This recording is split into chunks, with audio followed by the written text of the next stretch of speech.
Hey everyone, Blade009. This is my 26th review on this channel, and that is of Unbreakable Machine Doll. Where do I start with this anime? Unbreakable Machine Doll is something that I feel is the best prime example of what you can do to a genre. Have it where almost it could be very unique, very interesting, and completely get rid of all of that in lieu of a very trope-based show. And I'll get into why that is shortly. So the plot overall is very hard for me to explain without issue, but I'll try to explain without spoiling. That's the biggest issue, is spoilers. Our main character is what you call a puppeteer, who is, in this world, there are creatures that are humanoid-like, that are dolls. They can be made into robots or fighting machine dolls that look human, act human. They don't have to be human. They could be like dragons, or they could be dogs, etc., etc. That's why I call them creatures. And he is on a mission of revenge. He goes to this other school to enter a war of 100 people in a ways of finding out who killed his family, and more so bringing justice to them. Or at least that's what it seems like at first. And, as the story progresses, you'll see little kind of weird twists and turns here with that story. But that is my first biggest issue with Unbreakable Machine Doll. Right off the bat, you saw that, I think you at least could see that I had problems explaining the story.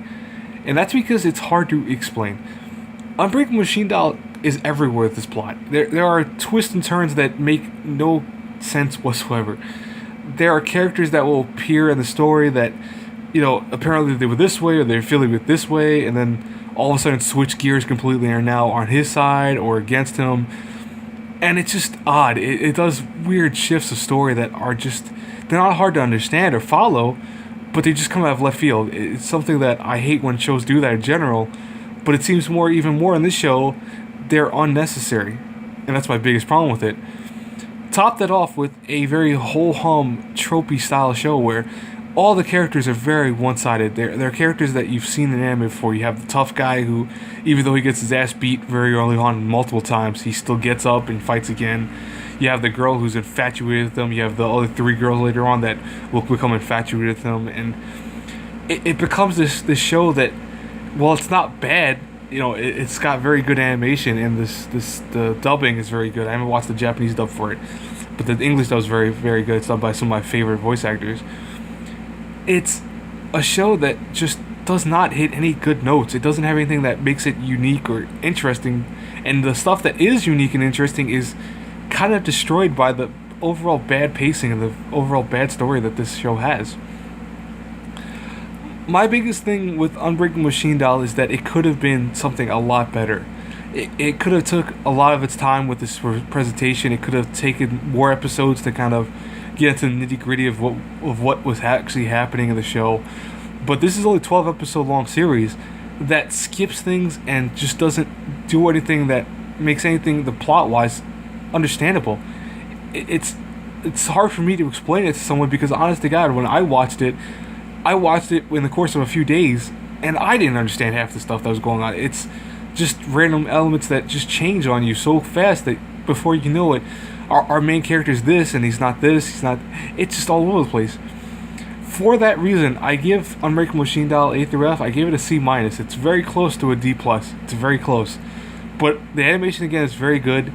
I will also give it an Ichi level of 10. There's quite a lot of nudity. There's quite a lot of fan service here and there.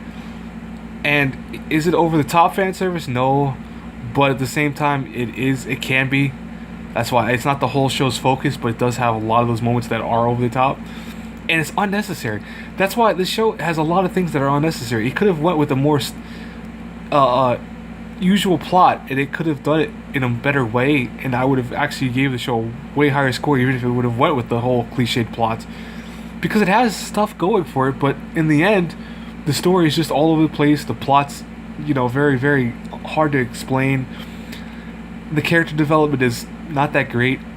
The only thing working for this is the animation, and it's not a bad show to watch. It's fun, at least, I guess, for entertainment.